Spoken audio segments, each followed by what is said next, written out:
Hi there, Gemini. Welcome to a love reading for December 2025, be it if you're singled or coupled. And so one thing I want to say is for people who are already in a relationship, this type of reading is intended for relationships that are unhappy, not for if you're happy, then that's great. There's nothing to be guided about.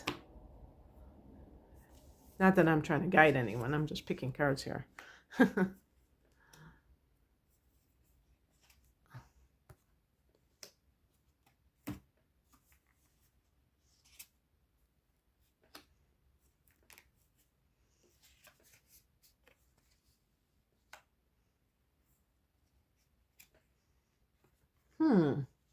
I was going to say that in December there's going to be a full moon in your sign, and I was thinking to myself, well, because that's an astrological. I like to mix the astrological transits with this kind of thing. So I just want to put it out there because you might find that this is something that is a big deal for you at this time where something is ending in your life, something is coming to a head that is specifically about your situation, current situation. And that could, it is a full moon, so it forms an opposition with Sagittarius, and that's the seventh house for you. So do keep that in mind because there could be something that really is important for you to pay attention to.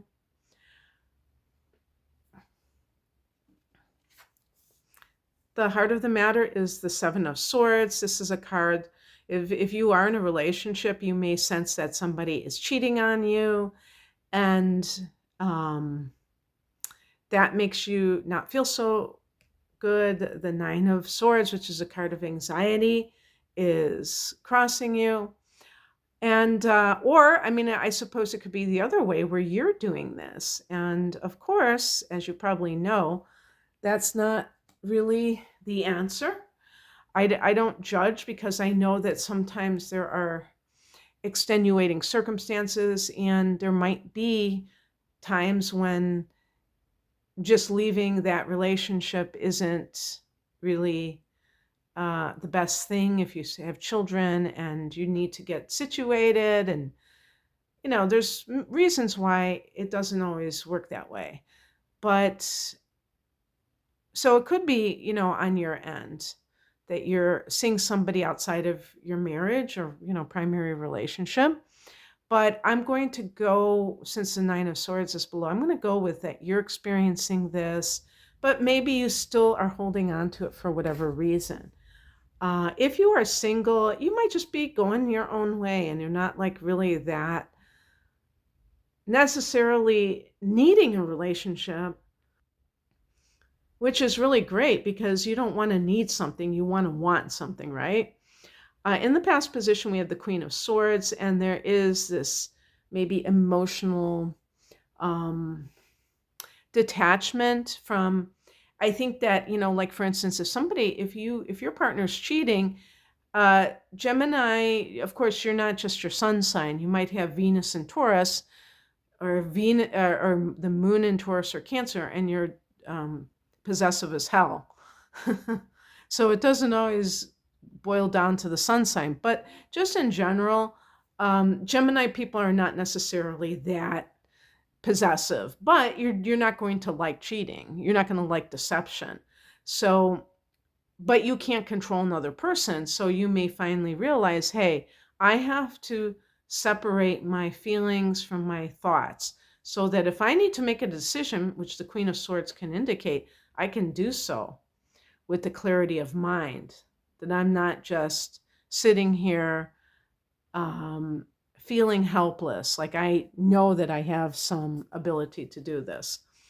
The higher message is the Nine of Pentacles, and this is a card of financial independence.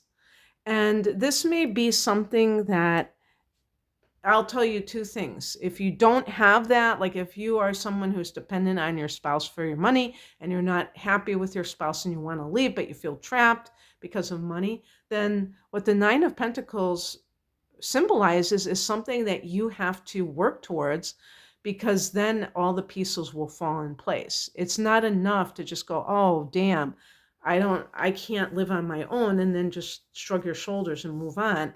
It's something that you would have to really take seriously, and you'd have a goal. So it wouldn't be like such a bad thing. For other people, it's kind of reminding you what you do have. If you do have financial independence, is like you don't have to stay with somebody you don't want to, who's cheating, who's not committed to the relationship. You have choices.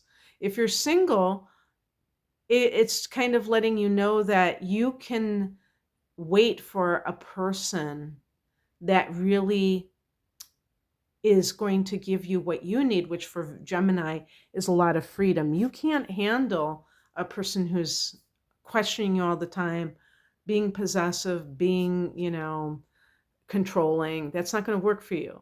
What crosses you is the Nine of Swords. So if you're in, this is kind of the catch-22. If your partner is cheating on you, that's going to cause anxiety, which this card represents. And then it makes it harder to take decisive action because your emotions are so wrapped up in what is happening. And it can make you feel like you're not good enough.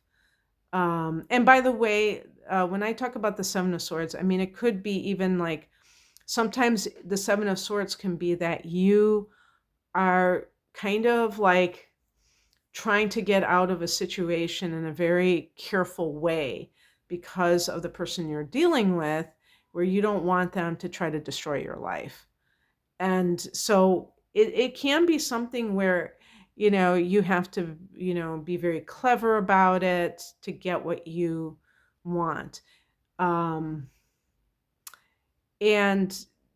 for single people, simply that, you're comfortable being on your own. You don't feel that need. So sometimes that can mean like you're like, oh, but then how am I going to be with someone if I'm so comfortable being alone because I just want to be alone? Well, then be whatever makes you feel happy. When you get to a certain point, you'll know. You don't have to force yourself to be like other people if you really are truly happy doing what you're doing. What is coming in is the World card again. I mean, this is the last card of the Major Arcana, speaking to endings, the end of an era. So that sense of like there's some kind of thing closing in your life. Maybe it's a marriage that has, that has past its prime. And you realize that you can sense that something has changed. And you might not be sad about it, but it's kind of a process.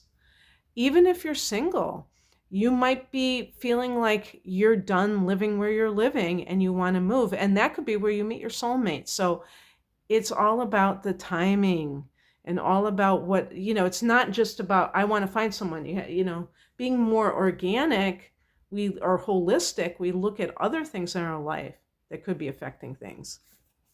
The outcome is a Justice card. And this is a card like if you're married, I mean, it could suggest that you are going to seek a divorce. But this could be a Libra individual who comes into your life if you're single.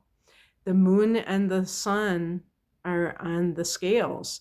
It's balancing the feminine and the masculine. Gemini is a masculine sign. So Gemini people tend to be very extroverted and very non-committal, kind of keeping your options open, loving new experiences or novelty, and being your charming selves, your interesting, charming selves.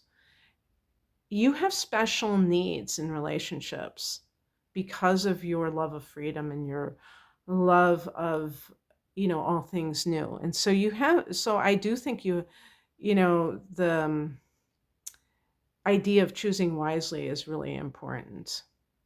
Okay, that's what I have for you. I hope that this resonated. If you would like a private reading, the link is below. Take care. Bye.